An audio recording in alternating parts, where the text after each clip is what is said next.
Hey people, welcome to the Run Test. It's Kieran here, and in this video we are going to tell you whether or not you should spend your money on the brand new Vaporfly 3 or you should save some money and stick to the old Vaporfly 2. Now before we get into that, don't forget to like and subscribe to the channel. That really helps us. Give us your support, helps us make more videos like this. But for now, it's time to work out whether the Vaporfly 3 is an upgrade on the Vaporfly 2.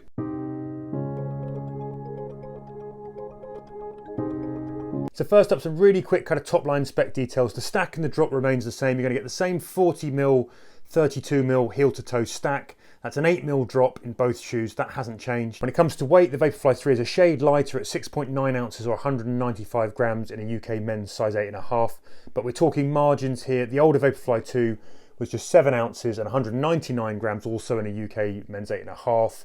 So very, very little difference here. On price, the new Vaporfly 3 is going to cost you £10 more in the UK. It's up to £235 from £225, but it remains the same at $250 in the US. But it's also worth noting that those figures are RRP, and if you're looking at the Vaporfly 2, you are likely to find a bargain somewhere on that shoe. Moving to a quick shoe whip round to see what's different here between Generation 2 to Generation 3.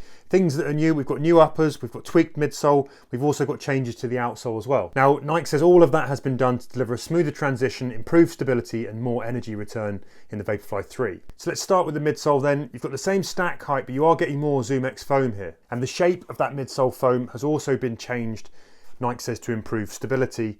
You can also see that in some places they've taken cutaways. The heel geometry has changed as well. You've lost your big kind of aero kickback here. That's been replaced by this kind of slightly sort of chunkier heel, which extends a little bit more into the rear. It's also sort of slightly wider, I think, towards the back of the shoe as well. It's worth noting as well that ZoomX foam has been tweaked to be slightly softer as well. Running through the middle of that, you still have the scooped foot-long carbon plate, the fly plate. One of the other big changes up top, the uppers are completely different. On the Vaporfly 3, you've got what is like a fly knit yarn now. It's much less structured, it's much more roomy, it's much more airy than the Vaporfly 2. It's also lighter and I think more breathable too. The lateral lacing remains the same pretty much, and you've also got the race lock laces in there as well. Up into the heel collar, and Nike has pretty much kept this identical. You've got that same sort of small amount of sort of minimal padding, just a strip of padding stuck on the inside of the heel. That was there in the Vaporfly 2, that's there in the Vaporfly 3 as well, almost identical there. Now the tongues are also sort of largely the same. They've got the same design, they've got a little bit of extra padding to take a bit of lace pinch off. They've got a little bit of padding up the top. The only thing that I think is different is on the Vaporfly 3, that wing of the tongue comes up really quite high. It comes up sort of quite high into the kind of bend of the foot, which wasn't there on the Vaporfly 2. It doesn't really cause a problem, but it's something that you will notice when you put them on. Flip them over and you've got something different going on here as well. You'll see that Nike is pretty much kind of stuck to this idea of reinforcing certain sort of key impact zones. Got a decent sort of covering of outsole rubber in the forefoot here. That is thinner on the Vaporfly 3. That's been thinned down so we can get more ZoomX foam in there to add to the cushioning. It's also got a new kind of waffle pattern. The reinforcements in the heel area have changed as well. You've kind of got this kind of stepped kind of rubber scenario going on here on the Vaporfly 3 rather than these kind of sort of grooved heel reinforcements for grip on the Vaporfly 2. And you'll also see there's quite a big cutaway in the middle of the Vaporfly 3 here of the midsole foam. You can see the fly plate through there, and that's basically there to kind of save weight.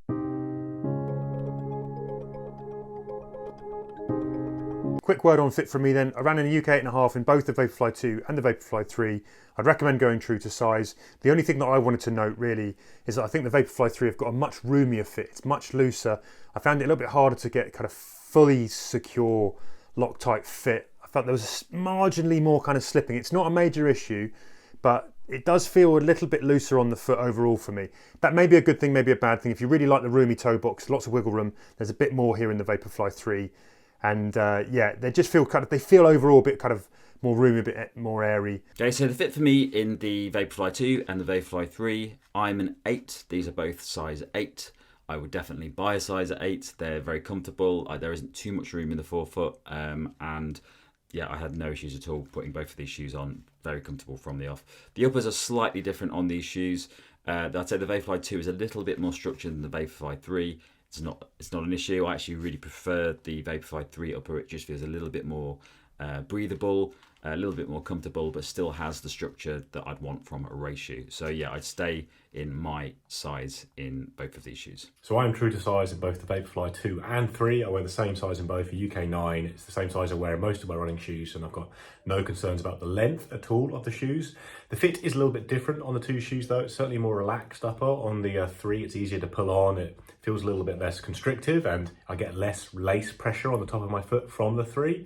On both of them, I've heel locked them. With the Vaporfly 2, I did have a little bit of heel slippage at times. The heel locking solved that issue, and I've had no such concerns with the Vaporfly 3 having heel locked it from the start. So overall, I was happy, true to size in both shoes, but it is a slightly more accommodating fit on the Vaporfly 3. And as someone with a narrow foot, I did worry it might be loose, but it hasn't been a concern at all. I really like the fit of the shoe.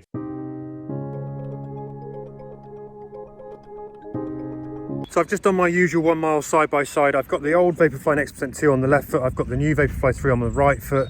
Just a comparison, did 1 mile and just to sense the difference. And as ever, when I did the marathon test in the Vaporfly 3 without having put the Vaporfly 2 on for a little while, my initial thoughts were that the Vaporfly 3 were a little bit more stable. There's a bit more cushioning. There's a bit more protection deep into the run. They definitely felt a little bit less direct, a little bit less ground contact feel. I had this kind of, my instinct was they tipped you up a little bit less and made you feel sort of slightly less racy. And some of that has borne out doing this test, but some of it actually is surprisingly different. Now I've got them both on the feet. The one thing is absolutely clear. The Vaporfly Next %3 are softer, squishier. There is less stiffness here. The 2 are firm, they're kind of direct by comparison. There's a lot less squish. So if you found the Vaporfly Next %2 almost too firm compared to some of the other super shoes, the 3s are going to be a bit more squishy, but I think there's actually a far less pronounced kind of toe spring thing going on here as well. The Vaporfly Next %2, I always felt like when you put them on, when you started running, they would sort of rock you up, and you kind of, to run best in them, you almost had to be on your mid to forefoot, running in a fine form to do the very best kind of running or get the most out of the shoes. They almost encouraged you to do that though. And, you know, if you went back on your heels, there just wasn't much there to kind of support you or give you protection. And so struggly form, arguably they weren't a great shoe if you were sort of having a problem deep into a marathon. The Vaporfly Next %3 have addressed that, I think. There is much more, I think, in the heel and across that platform. The foam is softer, and that gives you a little bit more protection when you're rocking back on your heels.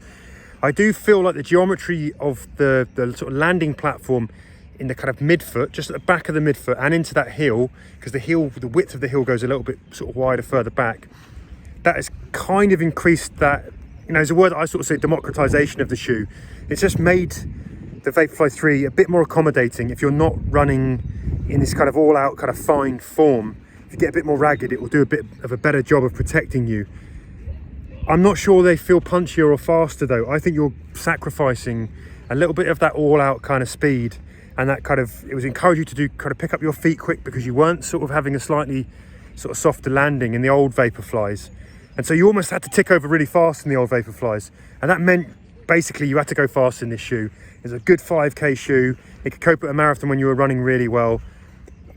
I feel like the 3, they've sort of dampened that a bit. It's less direct. I think if you really like that direct racy feel, it's changed here. For me anyway, I feel that that's changed. And I'm not getting quite as much. I don't feel like it encourages a quicker cadence. And, you know, I think it's kind of swings and roundabouts here. It's one of those things which is, you can see it as a benefit, that it's more cushioned, it's more protective. You know, it will help with kind of foot fatigue later into a race. It's going to be more accommodating if it isn't going well. Maybe it's going to operate a little bit better at slower paces, which means that it's got a little bit more versatility, all of those things. But if you're out for an all-out kind of racer, I think one of the things that really stood out from the Vaporfly 2, now that we've got these new generation of super shoes that have come along, but it felt really stripped back and light and minimal and direct by comparison. And I feel like the Vaporfly 3 moves more towards some of the other shoes that we've seen. You know, I'm talking about an Under Armour Velocity Elite. I'm talking about, you know, the New Balance SC Elite, all of those shoes, Saucony Endorphin Elite, those shoes. So maybe it's sort of softened its kind of point of difference to a certain extent. I think it had a really nice place. It was a great marathon shoe, but it was also great for going faster. Vaporfly 3, it's still a brilliant shoe. It's still fast.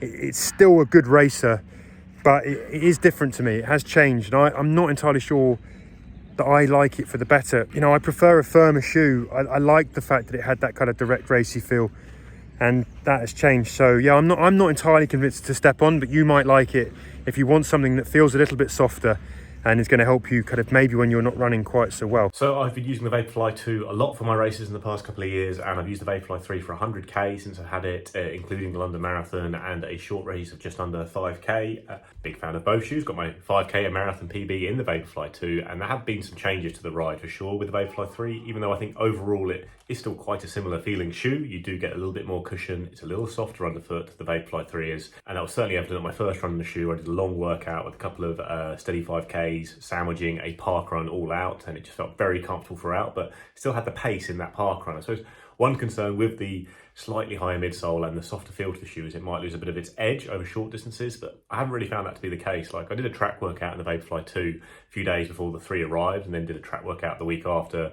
in the 3, and I got a similar aggressive tip forward feeling from the shoes. I was doing 400s, 300s and 200s in the Vaporfly 3, and that really still felt it had that same propulsive, tippy forward, aggressive feeling underfoot. In the 4.8k race as well, like, I ran that race very close to my 5k PB pace, which I did in the Vaporfly 2 when I was a fair bit fitter for short distance events, and felt really good. Like, really went out very hard in that race. Felt like it has all the speed you want when you are really looking to push and kick for home and attack around corners and that kind of thing.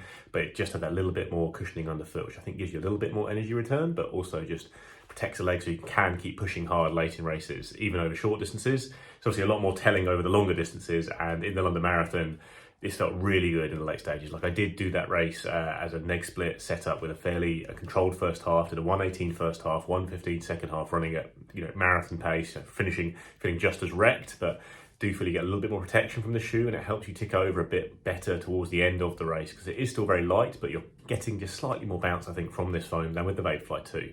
I ran my marathon PB in the Vaporfly 2 in Berlin, but I do feel like at the end of that race I was struggling quite a lot, and it's still very light, great for turning over, tipping you forward, but I think you don't get quite as much punch from the shoe as you do from the Vaporfly 3 in terms of the energy being delivered from the foam in those late stages when you are maybe shuffling a bit more and losing a bit. I found it easier to maintain a really good pace in this shoe, where I was dropping off it a bit more in the Vaporfly 2. It's not to say the Vaporfly 2 is at all a bad shoe for any distance. I just think overall I prefer the Vaporfly 3 across the board. It's just a little bit more cushion whilst retaining the same lightness, nimbleness, aggressive feel of the 2 for me. I think one area that has changed for the negative though is the outsole durability. Now, it's never going to be the most durable shoe in the world, but actually I have found that the Vaporfly has held up pretty well for lots of running for me, lots of racing.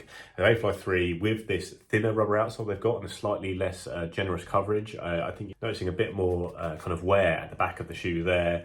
Maybe it's partly because of that step design as well, really ripping into the ground a bit more. But yeah, I think it's probably just cosmetic, really. I don't think it's going to affect performance, but I do think durability might be slightly less on the Vaporfly 3 than it was on the Vaporfly 2. So that's one area where I think the 2 might still have a little edge. So to the run test, this is a bit of a tricky one really, because the Vaporfly 2 has long been one of my favourite ever race shoes, as it has most other people.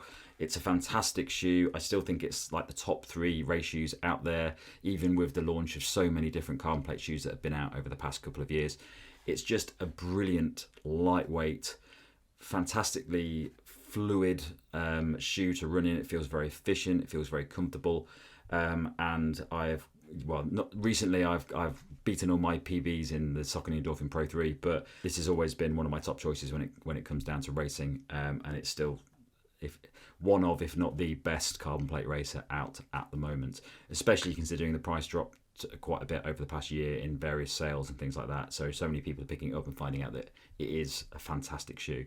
I remember the first time I raced in the Vaporfly 2, I did a 5k and I dropped my 5k down by about 30 seconds, and the difference I felt in the shoe was just phenomenal. Previously I'd been racing in non-carbon plate shoes, and it just felt like I was bouncing along. That combination of the Zoom X foam and the carbon plate was just phenomenal. Shoes, there are many shoes now that do a similar thing, and it will be tricky for me to say this is the best carbon plate shoe out at the moment, because there are other shoes that I possibly would put higher, but it's still a fantastic shoe, and love it, as most people do. Vaporfly 3 was interesting. So I was really looking forward to trying the Vaporfly 3 out because I love the Vaporfly 2 so much. I've done about 50k in it so far, so I've done a long-ish slow run, about 12k. I've done a track session in it, and I've also did a half marathon at Worthing in it on a couple of days ago. And I think overall what I would say is it's very similar. It's pretty much the same sort of thing. If you're used to running the Vaporfly 2, you're not going to be amazed by this shoe. It's not going to change your outlook on the Vaporfly range. It's essentially an update of the Vaporfly 2. There are some nice modifications to it. I really like the updated upper. I think it's a nice improvement. There's definitely a little bit more cushioning in it. So over the course of that half marathon, I didn't really notice it on the track or doing a shorter run, but on that half marathon, I really did notice there was a little bit more cushioning in it, and it was nice. It was a welcome feeling. But not massively. It's not like you're going to a completely different shoe. It does feel essentially the same, just a tiny bit. And I didn't really notice it up until about halfway through the race, where I suddenly thought, oh, I think I can feel something here. There's a little bit more cushioning in there. So over the course of that race, yeah, I really enjoyed it. Didn't have any issues with it at all. Nice, comfortable feel to it. Very nice fluid transition, as you'd expect from Vaporfly. Definitely didn't notice anything apart from that little bit of extra cushioning as an extra benefit to the shoe. But I did have one issue during that race, and this is a bit of a weird one, and a bit of an upsetting one, really. So when I got through to 10k of that race, the outsole bit here fell off. It just tore off halfway. It was flapping at the bottom of my underneath me, so I had to stop and pull off the rest of it and put it in my pocket. So I still have the outsole bit here, but yeah, that's only after about 35k or something that outsole came off. I never have issues with other shoes. I've never had this happen to me before, apart from once, which was Bilbao Marathon, where at about 10k the Alphafly lost a similar piece of rubber off the outsole. So quite surprised by that. Especially after just a short amount of time running in the shoe. And definitely something I'm going to be investigating to find out if this is something that's happened to anyone else. So if it's happened to you, let us know in the comments, because yeah, that's a lot of money to spend on a shoe for that to happen after 35k. I didn't really notice it. Once I'd taken it off, I didn't really have an issue with it. Definitely don't really want to run in this shoe much more without any outsole on it, because I don't think it's going to last very long. But what I would say is that I didn't really notice a difference between the outsole on the Vaporfly 2 and the Vaporfly 3, so I don't think there's a big difference on that. Really, for me, it just comes down to that little bit of extra cushioning and the comfort in the upper as well. I just think those are the improvements that have been made that I really like. The verdict for me on the Vaporfly 2 and the Vaporfly 3 is that there's not a lot in it, really.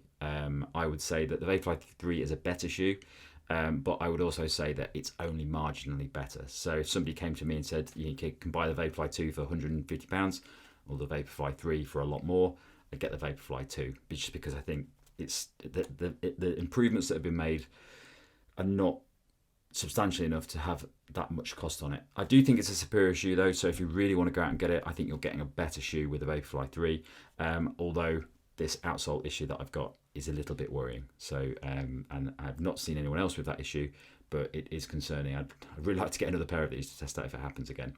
But other than that, I think they're both solid shoes. I think the outsole and everything is pretty much identical on them when it comes to running out on the road. It just comes down to that slight bit of extra comfort for me. So my verdict on these two shoes then, they are both great shoes and they are right up there with the very best race shoes I think that you can buy. They still are. The Vaporfly 2 was a firm favourite, absolutely loved it, enjoyed all of my racing in this and did a lot of it in it. I think when it comes to which shoe is best, I think it's going to come down to a couple of things, and it's a key about your kind of personal preferences here. They can both race fast, they can both be good for chasing PBs across a range of differences. It's just going to depend on what you prefer. The Vaporfly Next Percent 2 for me is a little bit firmer, it's a little bit more direct, it makes you feel a bit more racy. I think it encourages you to go up onto your forefoot a little bit more and run with good locked in form.